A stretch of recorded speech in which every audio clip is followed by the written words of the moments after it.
ॐ सर्वोपनिषदो गावो दुग्धा गोपालनन्दन पार्थो वत्सः सुधीर्भोक्ता दुग्धं गीतामृतं महत् दुग्धं गीतामृतं महत्। प्रिय बंधू भगिनींनो नमस्कार। गीतामृतम महत् या मालिकेमध्ये आपलं स्वागत आहे। भगवद्गीतेवर आपलं चिंतन सुरू आहे आणि 10व्या अध्यायामधले काही महत्त्वाचे श्लोक आपण बघत आहोत। मागच्या वेळेस आपण एक श्लोक बघितला जिथे भगवंत काय म्हणतात की प्रथम माझं स्वरूप जाणून घ्या। माझ्यापासून हे जग निर्माण झालेलं आहे, मी त्या जगाला चालवतो आहे हे जाणून मग माझी उपासना करा। अहम सर्वस्य प्रभो मत्त सर्वं प्रवर्तते इति मत्वा भजन्ते मां बुधा भाव समान्विताः। तर हे आपण मागच्या वेळेस बघितलं की ते बुद्धिमान आहे की भावपूर्वक भाव समन्विताः ते भक्तिभावाने माझं भजन करतात, पण त्यापूर्वी ते माझं खरं स्वरूप जाणून घेतात आणि मग ते माझं भजन करतात। आता हे भजन कसं करायचं? आपल्याला भगवंताचं भजन करायचं आहे आणि ते भजन कशा प्रकारे करायचं की जेणेकरून आपल्याला भगवंताची कृपा प्राप्त होईल आणि आपल्याला भगवंताचा लाभ होईल, हे सुद्धा भगवंत सांगायला विसरत नाही। आणि आज या श्लोकामध्ये भगवंत आपल्याला तेच सांगत आहे की तुम्ही माझं भजन करा, पण कशा प्रकारे भजन करा की जेणेकरून मी प्रसन्न होईल। तर हा श्लोक आहे भक्ताने काय करावे, जे भक्तानं भगवान लाभासाठी काय केलं पाहिजे हे इथे भगवंत स्वतः सांगत आहे। मच्चित्ता मद्गत प्राणा बोधयन्तः परस्परं कथयन्तश्च मां नित्यं तुष्यन्ति च रमन्ति च। आता इथे भगवंताने स्वतः सांगितलं आहे की माझी साधना तुम्ही कशा प्रकारे केली पाहिजे। मच्चित्ता मद्गत प्राणा, मच्चित्ता म्हणजे इथे चित्त म्हटलेलं आहे। चित्त म्हणजे मनाचाच एक भाग आहे। मन, बुद्धी, चित्त आणि अहंकार हे अंतःकरणाचे 4 भाग आहे आणि त्यांचे वेगवेगळे कार्य आहे। आता चित्त काय आहे?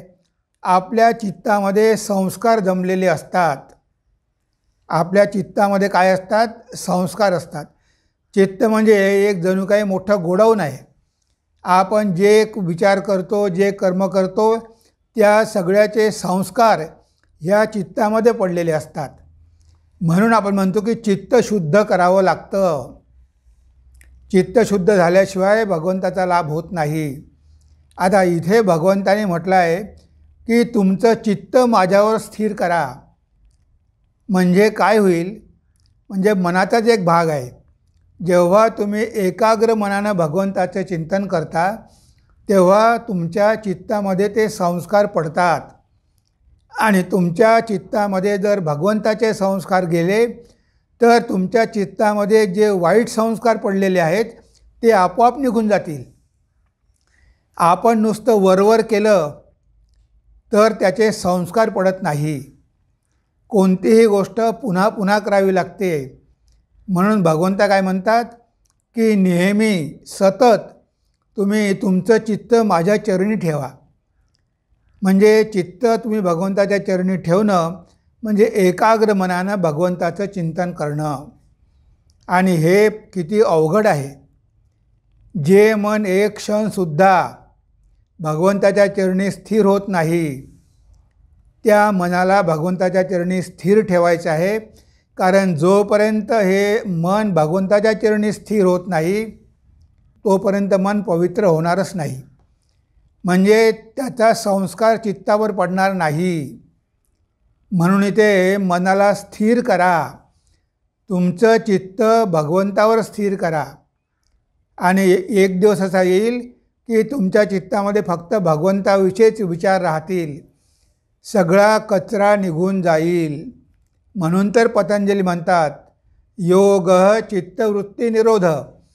म्हणजे जेव्हा तुमच्या मनामध्ये सगळे संस्कार भगवंताविषयीच राहील तेव्हा तुमचं चित्त विचार करणं थांबवेल, तुमचं मन विचार करणं थांबवेल. म्हणजे मन एकदम शांत होऊन जाईल. आणि अशा प्रकारचं शांत मन झालं, पवित्र झालं तर तुम्हाला भगवंताचा लाभ होऊ शकेल, त्याची कृपा प्राप्त होऊ शकेल. म्हणून ते म्हटलं आहे मच्चित्ता मद्गत प्राणा. मद्गत प्राणा म्हणजे आपल्या शरीरामध्ये पंचप्राण आहे. प्राण, अपान, व्यान, उदान, समान. आता हे सगळे प्राण म्हणजेच आपलं जीवन. प्राणाशिवाय आपण जगू शकत नाही. आपण प्राणवायू याला म्हणतो, श्वास आणि उश्वास. आता हे श्वासोश्वास आपण घेतो तो प्राणच आहे आणि तो जर थांबला तर आपण जगू शकत नाही. म्हणजे आपल्या जीवनाचा आधारच प्राण आहे. आणि हे सगळे प्राण भगवंताला समर्पण करायचे आहे. रामकृष्ण गत प्राणा तन्नाम श्रवण प्रिया. आपण शारदादेवींना म्हणतो की ज्यांचे प्राण रामकृष्ण गत प्राणा म्हणजे सगळे प्राण रामकृष्णांना त्यांनी समर्पित केलेले आहे. म्हणजे रामकृष्णच त्यांचं जीवन आहे. म्हणजे त्यांचं अस्तित्व रामकृष्णांपासून वेगळं नाही, कारण त्यांनी सगळे प्राण भगवंताच्या चरणी अर्पण केलेले आहे. म्हणजे तशा प्रकारे आपलं हे जे शरीर आहे हे शरीर कशाच्या भरोशावर चालते, कारण यामध्ये एनर्जी आहे आणि ती एनर्जी म्हणजे प्राणाची एनर्जी आहे. आपण डोळ्याद्वारे बघतो, कानाद्वारे ऐकतो, हाताद्वारे काम करतो, ही सगळी एनर्जी म्हणजेच प्राण आहे. हे प्राण आपल्या इंद्रियांना प्रेरणा देतात, त्यांच्याकडून काम करून घेतात. आता ह्या सगळ्या इंद्रियांद्वारे, मनाद्वारे, चित्ताद्वारे भगवंताचंच चिंतन करा. म्हणजे ह्या सगळ्यांची दिशा भगवंताकडेच वळवून द्या. म्हणजे तुमचा प्राण भगवंतामध्ये तल्लीन झाला पाहिजे. म्हणजे तुम्ही तुमचं स्वतःचं अस्तित्व विसरले पाहिजे. इथे रामकृष्ण गत प्राणा जे म्हटलं आहे की माताजींनी आपले प्राण रामकृष्णाच्या चरणी अर्पण केले. सीतामाई, हनुमानजी म्हणतात की मी बघितलं की सीतामाईच्या शरीरामध्ये काहीच राहिलं नाही. त्यांचे सगळे प्राण त्यांनी रामाला अर्पण केलेले आहे. फक्त हाडामासाचा सांगडा तिथे पडलेला आहे. त्यांचं जीवन रामाच्या चरणी समर्पित केलेलं आहे. म्हणजे प्राण म्हणतो आपण काय म्हणतो की त्याचे प्राण खूप व्याकुळ झाले. हे व्याकुळता जी आहे ती प्राणामध्ये येत असते. जेव्हा भगवंत मातेसाठी व्याकुळ झाले आणि म्हणाले की आई मी माझं जीवन संपवेल, त्यांनी तलवार घेतली आणि गळा कापायला लागले. म्हणजे ते स्वतःचे प्राण आईला द्यायला तयार होते, त्यांनी दिलेच होते. म्हणजे एवढी त्यांच्या प्राणामध्ये तळमळ होती, एवढी त्यांच्या प्राणामध्ये व्याकुळता होती की माते तुझ्याशिवाय मी आता जगूच शकत नाही, मग मी जिवंत राहून काय करू. तर ही व्याकुळता कशामध्ये असते? प्राणामध्ये. आणि हे सगळे प्राण भगवंताच्या चरणी समर्पित केले पाहिजे. मद्गत प्राणा, तुमचे सगळे प्राण तुम्ही मला समर्पित करा. म्हणजे माझ्याशिवाय तुमचं वेगळं अस्तित्व असू नये. तुम्ही जे काही सगळं करता ते सगळंच्या सगळं मला अर्पण करा, कारण प्राणाद्वारेच हे सगळे कार्य होत असतात. भगवान श्री रामकृष्ण एक छान गोष्ट सांगायचे. एक गुरु होता, एक शिष्य होता. तो शिष्य म्हणाला की मी एवढी भगवंताची उपासना करतो, ध्यान करतो, प्रार्थना करतो, उपवास तापास करतो, जपतप करतो, पण काहीच होत नाही. भगवंताचं अस्तित्वच नाही, हे सगळं खोटं आहे. जर असता तर मला दर्शन दिलं असतं. तेव्हा गुरु म्हणतो बेटा थांब, मी आता गंगेमध्ये स्नान करायला चाललो आहे, तू पण माझ्यासोबत गंगा स्नान करायला ये. आणि तो शिष्य गुरुसोबत गंगा स्नान करायला गेला. तेव्हा जेव्हा गुरुने पाण्यामध्ये डुबकी मारली, त्या शिष्याने पण डूब मारली. आणि जेव्हा त्याने त्या पाण्यामध्ये डुबी मारली तेव्हा गुरुने त्याची मान धरली आणि त्याला पाण्याखाली दाबून ठेवलं. तो वर येण्याचा प्रयत्न करायचा आणि गुरु त्याला पाण्यामध्ये दाबून ठेवायचा. काही वेळानं त्याला सोडलं. सोडल्यानंतर तो खूप जोरात श्वास घ्यायला लागला. तो म्हणाला की गुरुदेव, तुम्ही हे काय केलं?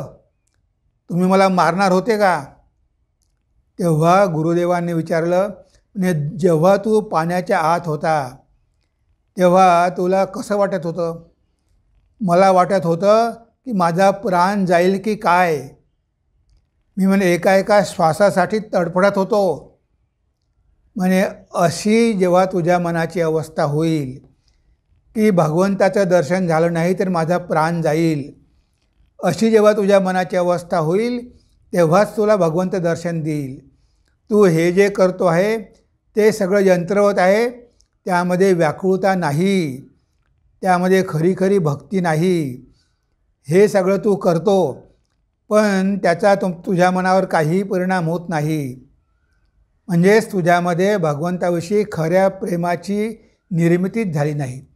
तुझ्यामध्ये भगवंताविषयी खरं प्रेमच निर्माण झालं नाही. आणि खरं प्रेम असल्याशिवाय, भगवंतासाठी व्याकुळ झाल्याशिवाय, त्याला आपल्या प्राणाचा प्राण केल्याशिवाय, आपण म्हणतो ना की भगवंत माझ्या प्राणाचाही प्राण आहे, प्राण सखा आहे, म्हणजे तोच प्राणाचा प्राण आहे, तोच प्राणांना चालवत असतो. तेव्हा हे सगळे पंचप्राण भगवंतालाच अर्पण करायचे. मद्गत प्राणा, म्हणजे पहिले म्हटलं आहे मच्चित्ता, तुमचं चित्त माझ्यावर स्थिर करा. माझं ध्यान करताना बाकी विचार सोडून द्या आणि चित्त तुमच्या माझ्या चरणावरच स्थिर करा. मद्गत प्राणा, मग तुमचे जे पंचप्राण आहे ते सुद्धा मलाच अर्पण करा. म्हणजे तुमच्या शरीराद्वारे ज्या काही ॲक्टिव्हिटी होत आहे, तुमच्या इंद्रियाद्वारे जे काही होत आहे ते सगळं मला अर्पण करा. तुम्ही करता असा भाव ठेवू नका. तुमचे प्राण मला अर्पण करा, म्हणजे मीच तुमचा प्राण आहे आणि मीच सगळं काही करतो आहे. तुमचा अहंकार तिथे मुळीच ठेवू नका. मद्गत प्राणा. बोधयन्तः परस्परम, बोधयन्तः परस्परम हा भक्तांचा स्वभाव असतो. जेव्हा भक्त एकत्र येतात तेव्हा ते एकमेकांशी कशाबद्दल बोलतात? भगवंताविषयी बोलतात. ते स्वतःचे अनुभव सांगतात. त्या भक्तांना जो काही बोध झालेला आहे, जी काही अनुभूती आलेली आहे, त्या अनुभूतीबद्दल तो आपल्या भक्तांसोबत बोलत असतो की अरे मी आज रात्री स्वप्नामध्ये भगवंताला बघितलं, भगवंतांनी मला असा असा उपदेश दिला. म्हणजे आपण आध्यात्मिक जीवनामध्ये किती प्रगती केली याबद्दलच ते बोलत असतात. आता बघा, स्वामी शारदानंद आणि स्वामी विवेकानंद ते भगवान श्री रामकृष्णांकडे आले आणि एक दिवस संध्याकाळी ते परत जात होते. तेव्हा ते ठाकुरांविषयी बोलत होते. शारदानंदजी म्हणाले की नरेन, तुला ठाकुरांबद्दल काय वाटते? तेव्हा नरेंद्रनाथ म्हणाले, our Guru Shri Ramakrishna is LOVE पर्सॉनिफाईड. ते प्रेमाची घनीभूत मूर्ती आहे. म्हणजे बघा, भगवान श्री रामकृष्ण हे प्रेमस्वरूप आहे, प्रेममूर्ती आहे. हा अनुभव स्वामीजींना आलेला होता. म्हणजे स्वामीजींवरती भगवंतांनी एवढं प्रेम केलेलं होतं की त्याला कुठेही मर्यादा नव्हती. आणि ते म्हणायचे की त्यांचं प्रेम फक्त माझ्यावरच नाही, तर त्यांचं प्रेम सगळ्या जीवावरच आहे, सगळ्यांवरच आहे. आणि सगळ्यांचं कल्याण व्हावं, सगळ्यांचा उद्धार व्हावा, हा एकच विचार त्यांच्या मनामध्ये सदा सर्वदा असतो. म्हणून ते प्रेमाची घनीभूत मूर्ती आहे. म्हणजे बघा, भक्त जेव्हा एकत्र येतात तेव्हा ते भगवंताविषयीच बोलत असतात, त्यांच्याबद्दलच माहिती काढत असतात, त्यांचं खरं स्वरूपच जाणून घेण्याचा प्रयत्न करत असतात. म्हणून भगवान श्री रामकृष्ण विचारायचे, अरे तुला माझ्याबद्दल काय वाटते? म्हणजे तुला कळलं की नाही मी कोण आहे, मी कशासाठी आलो आहे? तुम्ही जर मला ओळखलं आणि तुम्ही कोण आहात हे जर तुम्हाला ओळखलं तर तुम्हाला काहीही करायची गरज नाही. असे भगवान श्री रामकृष्ण स्वतः सांगायचे की मी ईश्वर आहे, मी धर्मस्थापनेसाठी आलेलो आहे आणि माझ्या कार्यामध्ये मदत करण्यासाठी तुम्ही आलेला आहात. हे जर तुम्ही जाणून घेतलं तर मग तुम्हाला काही जास्त साधना करावी लागणार नाही. म्हणजेच भगवंताविषयी भक्त बोलत असतात. जेव्हा ते एकत्र येतात तेव्हा त्यांचं चिंतन भगवंताविषयीच असतं. सगळं काही ते भगवंताविषयी बोलतात. बोधयन्तः परस्परम कथयन्तश्च माम नित्यम. आणि कथयंच म्हणजे भगवंताच्या कथा, भगवंताच्या लीला याबद्दलच ते चिंतन करत असतात. आता बघा, मास्टर महाशय ते ठाकुरांकडे यायचे आणि त्यांचे सगळे उपदेश लिहून घ्यायचे आणि घरी जाऊन ते लिहून काढायचे. आणि जेव्हा त्यांच्याकडे भक्त जायचे तेव्हा ते भक्तांना त्याच गोष्टी सांगायचे. एकदा ठाकूर म्हणाले सुबोध महाराजांना, तेव्हा सुबोधानंद झालेले नव्हते, सुबोध एक मुलगा होता. म्हणले, अरे सुबोध, तुझ्या घराजवळच मास्टर महाशय राहतात, तू त्यांच्याकडे मधूनमधून जात जा, तुला माझ्याबद्दल बरीच माहिती मिळेल. तेव्हा सुबोध म्हणाला की ते तर संसारी आहे आणि मला तर संन्यासी व्हायचं आहे. ते गृहस्थ आहे, ते संसारामध्ये आसक्त आहे, ते मला काय सांगणार. ठाकूर म्हणाले, तू जाऊन तर बघ, ते माझ्याशिवाय काहीही बोलणार नाही. आणि सुबोध महाराज मास्टर महाशयांच्या घरी गेले आणि मास्टर महाशय तिथे बसले होते. सुबोधनी सगळंच्या सगळं सांगितलं. म्हणजे असं असं मला भगवान श्रीरामकृष्ण म्हणाले. तेव्हा मी त्यांना म्हणालो की तुम्ही तर गृहस्थ, तुम्ही मला काय सांगणार. तेव्हा मास्टर महाशय म्हणाले की बघा, हा इथे रांजण आहे ना, तो गंगाजलानं भरलेला आहे. अशा प्रकारे मी भगवान श्रीरामकृष्णांच्या जे काही कथा आहे, त्यांचे वचनं आहे, ते सगळे संग्रहित करून ठेवलेली आहे. त्या मडक्यामध्ये, रांजणामध्ये गंगाजल आहे. त्या प्रकारे मी त्या रांजणामध्ये भगवंताची वचनं ठेवलेली आहे. आणि माझ्याकडे कुणी आलं तर त्यामधलं थोडं गंगाजल मी त्यांना देतो. म्हणजे मास्टर महाशय त्यांच्याकडे येणाऱ्या भक्तांना नेहमी भगवंताबद्दलच बोलायचे, भगवंताबद्दलच सांगायचे. भगवान श्रीरामकृष्णांचं शरीर गेल्यानंतरसुद्धा त्यांच्याकडे अनेक भक्त जायचे, पण ते रामकृष्णांशिवाय काहीही बोलायचे नाही. हा असतो भक्तांचा स्वभाव. जेव्हा आपण भक्तांकडे जातो तेव्हा भक्त जेव्हा एकत्र येतात तेव्हा त्यांनी भगवंताविषयीच बोललं पाहिजे. तिथे संसाराच्या गप्पा मारू नये. हेच भगवंताला आपल्याला सांगायचं आहे की भक्त जेव्हा एकत्र येतात तेव्हा ते माझ्याच कथाविषयी बोलत असतात. मास्टर महाशय सगळं लक्षात ठेवायचे. बघा, पुन्हा लिहून काढायचे आणि पुन्हा लोकांना सांगायचे. स्वामी विवेकानंदांनी काय केलं, सगळ्या जगाला भगवान श्रीरामकृष्णांचा संदेश दिला. ते भगवान श्रीरामकृष्णांविषयीच बोलले, त्यांचे उपदेश त्यांनी जगाला सांगितले. तेव्हा अशा प्रकारचा भक्त पाहिजे. म्हणजेच आपल्याला अशा प्रकारचे भक्त व्हायचे आहे. आपण कधी कधी मठामध्ये येतो. आता घरी तर सोडा, घरी तर आपण रात्रंदिवस संसाराच्याच गोष्टी करतो. पण जेव्हा आपल्याला थोडा वेळ मिळतो आपण मठामध्ये येतो. आता मठामध्ये आल्यानंतर सुद्धा आपण संसाराच्याच गोष्टी बोलत असतो. मी बरेचदा बघितलं आहे, लोक येतात, बगीच्यामध्ये बसतात आणि संसाराच्या गप्पा मारतात. भगवान श्रीरामकृष्णांना हे मुळीच आवडत नव्हतं. तुम्ही इथे आला आहात, त्या संसाराच्या गोष्टी आता बंद करा. हे आध्यात्मिक वातावरण आहे, हे वातावरण नष्ट करू नका. तुम्ही भगवंताविषयी बोला, भगवंताचं चिंतन करा, मंदिरात जाऊन ध्यान करा. लोक मठामध्ये येतात, न्यूजपेपर घेऊन येतात. आता न्यूजपेपर घेऊन येतात आणि वाचत बसतात.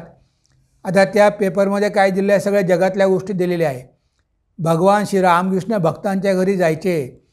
त्यांना जर न्यूजपेपर पडलेला दिसला ते बाजूला करून तिथे गंगाजल टाकायचे, नंतर बसायचे. आणि ह्या पेपरमध्ये सगळ्या जगाच्याच गोष्टी सांगितलेल्या आहे. म्हणजेच काय आहे, जग हे नश्वर आहे आणि तेच सगळे पेपरमध्ये आहे. ते जाणून तुमचं काय होणार आहे. तेव्हा भगवंताविषयीच बोला. तुम्ही जेव्हा मठामध्ये येता तेव्हा भगवंताविषयी बोला, वचनामृत वाचा, त्यामधल्या गोष्टी वाचा, एकमेकांना सांगा, समजून घ्या, लोकांना पण तेच सांगा, समाजामध्ये पण तोच प्रचार करा. हेच भक्तांकडून अपेक्षित आहे. पण भक्त ते न करता संसाराच्या गप्पा मारत बसतात. तेव्हा अशी जर भक्ती असेल तर काही होणार नाही. म्हणजे तुम्ही भगवंताच्या लीलाबद्दल चिंतन करा. एवढ्या काही भगवंताने लीला केलेल्या आहे. जन्मापासून तर महासमाधीपर्यंत त्यांनी कितीतरी प्रकारच्या गोष्टी आपल्याला सांगितल्या आहे. त्यांचं जीवन दाखवून दिलेलं आहे. त्याबद्दल तुम्ही एकमेकांशी बोला, एकमेकांना सांगा, संसाराविषयी बोलू नका. म्हणून भगवंत म्हणतात कथयंतश्च माम नित्यम, ते नेहमी माझ्याच कथा सांगत असतात. भागवतामध्ये आहे तव कथामृतम तप्त जीवनम, भगवंता तुझ्या कथा अमृतासारख्या आहे. आणि हे जीवन जे तप्त जीवन आहे, संसारामध्ये होरपळलेल्या लोकांसाठी तुझं अमृत, वचनामृत, जे तुझ्या कथा वचनामृतासारख्या आहे, तुझे वचन अमृतासारखी आहे. म्हणजे इथे भगवंताविषयी बोलायला पाहिजे, कारण भगवंताविषयी बोलण्यामध्येच आपल्या जीवनाचं सार्थक आहे. बाकी गोष्टी तर आपण दिवसभर करतच असतो, पण कमीत कमी मठामध्ये आल्यानंतरसुद्धा आपण त्याच गोष्टी करतो. इथे आल्यानंतर तरी भगवंताचं स्मरण चिंतन करायला पाहिजे, एकमेकांशी भगवंताविषयीच बोललं पाहिजे, भगवंताच्याच महिम्याचं गुणगान केलं पाहिजे. हाच तर मठाचा उद्देश आहे. त्या कथयंतश्च माम नित्यम तुष्यन्तीच रमन्तीच, तुष्यन्तीच रमन्तीच. तुष्यन्ती म्हणजेच त्यांना समाधान वाटते आणि रमन्ती म्हणजे आनंद वाटतो, त्यामध्ये ते रमतात. तर बघा, भगवान श्री रामकृष्णांच्या खोलीमध्ये बघा, जेव्हा भक्त येऊन बसायचे त्यांना किती समाधान वाटायचं की अरे बाबा, आपण या जगाच्या जाळामधून बाहेर पडलेलो आहे, या जगाच्या ज्वालामधून आपण बाहेर पडलेलो आहे. तिथे येऊन बसले की त्यांना समाधान वाटायचं, त्यांचं चित्त शांत व्हायचं की आपल्यासमोर भगवंत बसलेले आहे, आता आपल्याला काहीही काळजी नाही. आणि त्यांच्या खोलीमध्ये किती आनंद, सगळे भक्त हसायचे, गायचे. म्हणजे भगवंताच्या खोलीमध्ये आनंदच आनंद होता, जणू काही आनंदाचा बाजार भरलेला असायचा. सगळे भक्त आनंदामध्ये होते. रमन्तीच, कारण ते भगवंताच्या नामगुणामध्ये रमत होते, त्यांना त्यामध्ये आनंद मिळत होता. कोणत्याही गोष्टीमध्ये आनंद मिळाल्याशिवाय आपलं मन त्यामध्ये रमत नाही.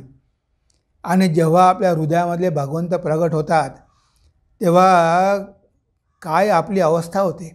बघा, पांडवगीतेमध्ये काय सांगितलं आहे, नित्योत्सवम भवत्येषां नित्यश्री नित्यमंगलम येषां हृदयस्थो भगवान मंगलाय तनो हरी. तर इथे हा जो श्लोक दिलेला आहे पांडवगीतेमधला, इथे म्हटलं आहे की अशा प्रकारे ज्या भक्तांचं जीवन असते त्या भक्ताच्या जीवनात दररोज उत्सव असतो. त्याला काही विशिष्ट दिवशी उत्सव साजरा करावा लागत नाही, तर नित्योत्सवम. आता तुमच्या घरी भगवंत आलेले आहे तर दररोजच तुमच्या घरी उत्सव राहणार आहे. आणि भगवंत दररोज तर घरी कसे येणार. आता शबरीच्या घरी भगवंत गेले, पण एकदाच गेले, पण भगवंत तुमच्या घरी आहेच, तुमच्या हृदयामध्येच आहे. तुम्ही जर त्यांना जाणून घेतलं तर तुमच्या जीवनामध्ये नेहमीच उत्सव राहील, कारण तो हरी आहे. तो कसा आहे, आनंद घन मूर्ती आहे. तर नित्योत्सवम भवत्येषां, म्हणजे जे भक्त अशा प्रकारे माझं भजन करतात, अशा प्रकारे माझी आराधना करतात, त्यांच्या घरी नित्य उत्सव असतो, कारण आनंदच आहे भगवंत. एकदा भगवंत तुमच्या हृदयात आले की तुमच्या आनंदाला सीमा राहणार नाही. नित्यश्री नित्यमंगलम, नित्यश्री म्हणजे अभ्युदय, तुमच्या घरामध्ये समाधानी वातावरण राहील. श्री म्हणजे नुसतं पैसा नव्हे, तर मंगल, सगळं पावित्र्य, ह्या सगळ्या गोष्टी श्रीमध्ये येतात. समाधान, तर ह्या सगळ्या गोष्टी तुमच्या घरी येतील. नित्यश्री नित्यमंगलम म्हणजे तुमचं घर मंगलमय होऊन जाईल. जेव्हा तुमच्या हृदयामधले हरी प्रगट होतील. आणि येषां हृदिस्थो भगवान, ज्याच्या हृदयामध्ये भगवंत प्रगट होतो, मंगलायतनो हरिही, तो कसा आहे? मंगलायतनो, मंगल आतनय म्हणजेच आनंदाची घनीभूत मूर्ती, मंगलाची घनीभूत मूर्ती. म्हणून आपण म्हणतो ना, गणेशाला म्हणतो मंगलमूर्ती म्हणतो, तेव्हा हरी म्हणजे मंगलमूर्ती आहे. मंगलायतनो हरी. तर असा हरी, असा भगवंत जेव्हा आपल्या हृदयामध्ये प्रगट होतो, तो केव्हा प्रगट होतो? जेव्हा आपण अशा प्रकारे साधना करतो, तेव्हा आपल्या जीवनामध्ये दररोजच उत्सव होतो. समाधान, आनंद, मंगल सगळं काही आपल्या जीवनामध्ये प्रगट होते. पण त्यासाठी आपल्याला अशा प्रकारची साधना करावी लागेल. नित्यम तुष्यंतीच रमंतीच, तो नेहमी संतुष्ट राहतो, समाधानी राहतो. त्या जीवनामध्ये लोभ राहत नाही. नाहीतर आपण बघतो जगामध्ये मनुष्य कसा पैशाच्या मागे धावतो, याच्या मागे धावतो, त्याच्या मागे धावतो. जे रात्रंदिवस त्याची हाव काही कमी होतच नाही. पण इथे ज्याच्या हृदयामध्ये भगवंत प्रगट होतात, तर तो नेहमी संतुष्ट आणि समाधानी असतो. आता कोठे धावे मन, तुझे चरण देखलिया, भाग गेला शीन गेला, अवघा झाला आनंद. भगवंत आता माझं मन कुठे धावणार आहे? आता सगळे दुःख गेले, आता जीवनामध्ये आनंदच झाला, कारण तुझे चरण मी बघितले आहे. जेव्हा भगवंताचे चरण आपण बघतो, तेव्हा आपल्याला आनंद होतो. मग तिथे मन कशाच्याही मागे धावत नाही. मन एकदम शांत होतं, समाधानी होतं आणि त्याला आनंद मिळतो. तर अशा प्रकारची साधना भक्तानं करायला पाहिजे. भगवंत इथे आपल्याला सांगतात की अशा प्रकारची तुम्ही माझी साधना करा. माझं तत्त्व जाणून घ्या, माझं स्वरूप जाणून घ्या, मग माझी साधना करा. आणि ती साधना अशा प्रकारे करा, जेव्हा तुम्ही माझी उपासना करता, आराधना करता, तेव्हा अशा प्रकारे माझी आराधना करा. आणि मग काय होईल? जर तुम्ही अशा प्रकारे माझी आराधना केली तर काय होईल, हे भगवंत आपल्याला पुढच्या श्लोकामध्ये सांगणार आहे. तो श्लोक आपण पुढच्या वेळेस बघूया. आज आपण आपल्या चिंतनाला इथेच विराम देऊया. नमस्कार, धन्यवाद. ओम सर्वे भवन्तु सुखिनः, सर्वे सन्तु निरामया, सर्वे भद्राणि पश्यन्तु, मा कश्चित् दुःखभाग् भवेत्, मा कश्चित् दुःखभाग् भवेत्. ओम शांति शांति शांतिः. हरिः ओम तत्सत्. श्रीरामकृष्णार्पणमस्तु.